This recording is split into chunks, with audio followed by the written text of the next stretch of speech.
अकबरुद्दीन अवैसी की भरपूर नुमाइंदगी पर जयपुर मुंबई ट्रेन फायरिंग में शहीद हुए हैदराबाद के नौजवान सैयद सैफुद्दीन की बीवी को सरकारी नौकरी और डबल बेडरूम का घर देने का तेलंगाना हुकूमत का ऐलान।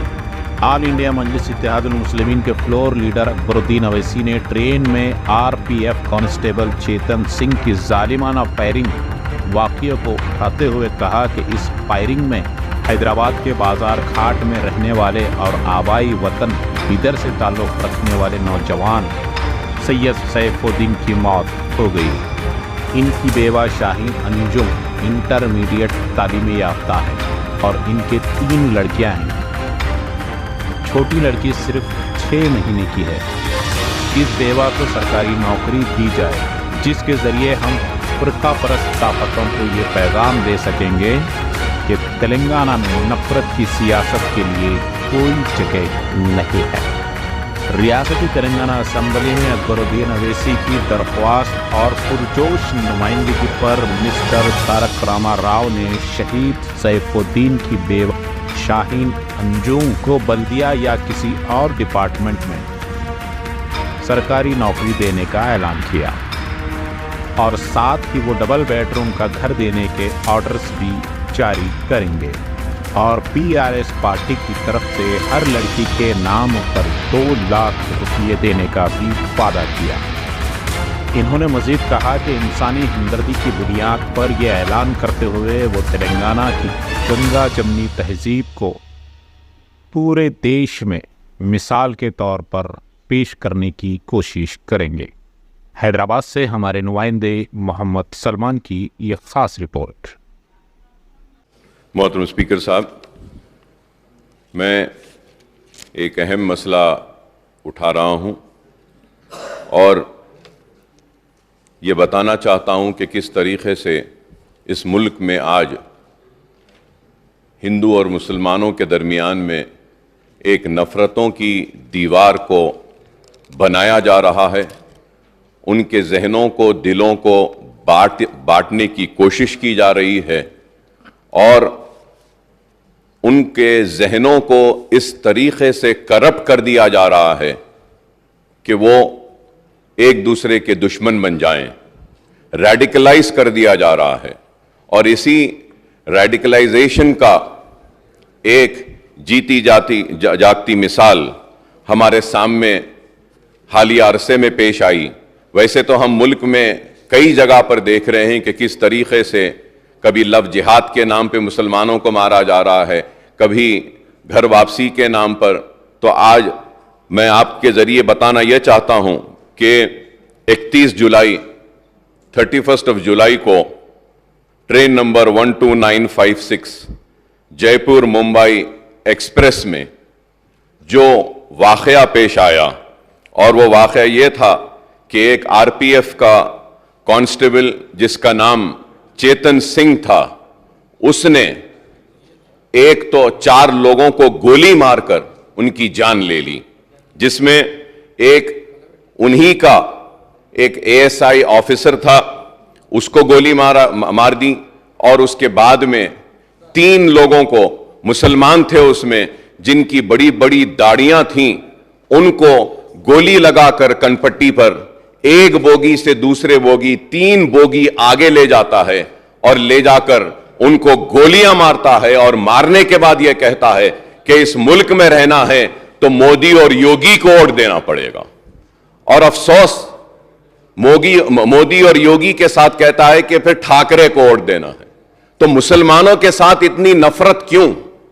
और वो लोग जो आज नफरत की बुनियाद पर इख्तिदार को हासिल कर रहे हैं या फिर आने वाले कल में इख्तिदार को हासिल करना चाहते हैं, ये मुल्क को तबाही व बर्बादी की तरफ ले जा रहे हैं। स्पीकर साहब, मैं ये कहना चाहता हूं कि उन 3 मुसलमानों में एक मुसलमान शहर हैदराबाद से ताल्लुक रखता था और उस मुसलमान का नाम था सैफुद्दीन। वह सैफुद्दीन अजमेर की दरगाह को गया था, वहां पे उसमें दरगाह में जियारत की और अपने मालिक एक छोटे से मोबाइल की दुकान में काम करता है, अपने मालिक के साथ अजमेर को गया और उसका सेठ, उसका मालिक उसके साथ में है, वो गैर मुस्लिम है। تو وہ پریشان ہو کر ان کی فیملی کو بولتا ہے کہ ہم بامبے پہنچ گئے ہیں, اتر گئے ہیں, لیکن یہ بچہ نہیں ہے. تو اس کے بعد جب آگے جا کر دیکھتے ہیں تو اس کو گولی مار دی گئی ہے, اور حد تو یہ ہے کہ ایک گولی ماری اور جب وہ نہیں مرتا ہے تو اور ایک گولی ماری گئی. تو یہ نفرت ہے کہ آج تلنگانہ ریاست میں ہم ایسی طاقتوں کو روکنے میں 9 برس میں کامیاب ہوئے ہیں, اور انشاءاللہ آگے بھی ہم ان کو روکیں گے, ان کو شکست دیں گے.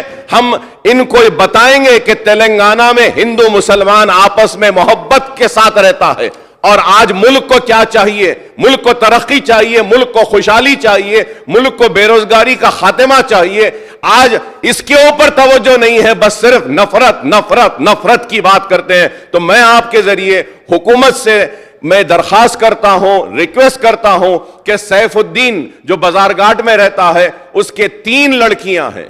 ایک سب سے بڑی لڑکی 6 سال کی, دوسری لڑکی 3.5 سال کی, اور تیسری لڑکی صرف 6 مہینے کی ہے.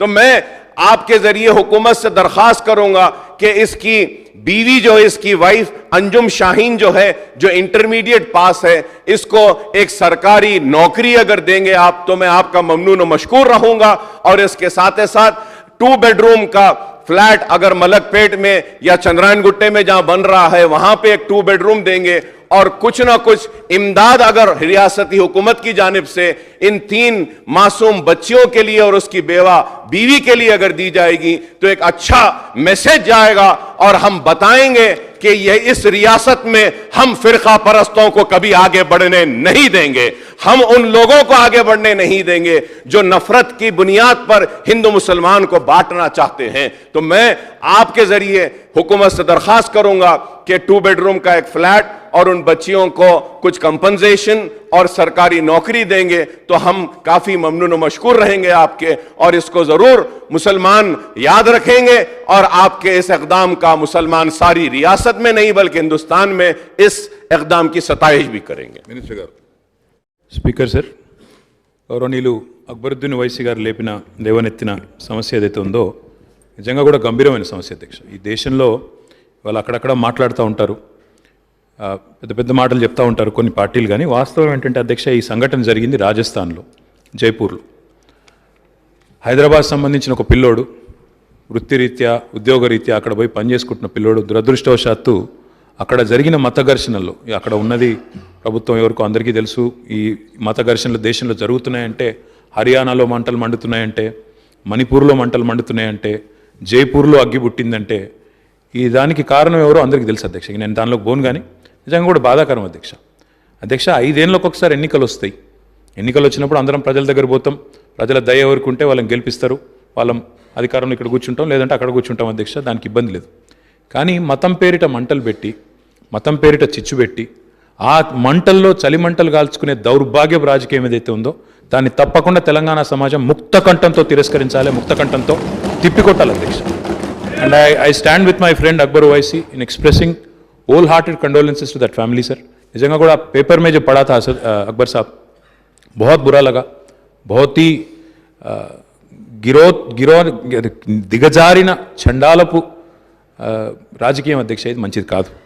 డెఫినెట్గా I assure you sir, you please give me a letter. The lady who is now a widow unfortunately, we will ensure that an employment is provided immediately. मैं कल ऑर्डर में दे देता हूँ 100% गवर्नमेंट में, या तो GHMC, HMDA या QQSUDA, कहीं ना कहीं बच्ची को वहाँ पे इमीडिएटली रोजगार मैं दे देता हूँ. साथ ही साथ 3 जो छोटे बच्चे हैं, मैं गवर्नमेंट की तरफ से तो फिलहाल नहीं बोल सकता क्योंकि CM साहब ने एक बार उनसे पूछना पड़ेगा, बट हमारे BRS पार्टी की तरफ से एक बच्ची के नाम पे 2-2 लाख रुपया हम डिपॉजिट करेंगे, फिक्स डिपॉजिट करेंगे. मैं उम्मीद करता हूँ मजलिस पार्टी भी आगे आएगी, आप भी कुछ देंगे, दोनों मिलकर हम लोग उनको अच्छा सा अच्छा उनके फैमिली की हिफाजत के वास्ते, बच्चों की हिफाजत के वास्ते हम एक बच्चे के नाम पे 2-2 लाख रुपया डिपॉजिट करेंगे. आप भी कुछ करिए, फिर गवर्नमेंट की तरफ से भी कुछ करने की कोशिश भी बिल्कुल करेंगे. साथ ही साथ डबल बेडरूम आपने कहा, मैं इमीडिएटली कल ही ऑर्डर देता हूं, आप ही आइए, दोनों मिलकर उनको एक घर भी दिला देंगे. मैं उम्मीद करता हूं कि जो आज अमन और भाईचारा तेलंगाना में बरकरार है, जो आज तेलंगाना की माहौल है, गंगा जमुना तहजीब जिसको हम बोलते हैं बार बार, जहां आज हिंदू हो, मुसलमान हो, सिख हो, ईसाई हो, जो भी हो, आज मजहब के नाम पे सियासत करना जो है ये बहुत गिरौनी हरकत है. ये अच्छी बात नहीं है, हिंदुस्तान के लिए अच्छी बात नहीं है, किसी के लिए अच्छी बात नहीं है, हमारे आगे आने वाली पीढ़ियों के लिए आगे आने वाली हमारी जनरेशन के लिए भी अच्छी बात नहीं है. उम्मीद करता हूं that wisdom will prevail, this country will come to its senses, this city and this state will continue to remain in the hands of a gentleman like KCR who has ensured communal harmony thoroughly. Please give me a letter with all the details. I assure you, I will deliver on the promise tomorrow, and I will make sure that together we will keep up the communal harmony in this state and in this city, and will become a misal to the entire country. Thank you, sir. Ramesh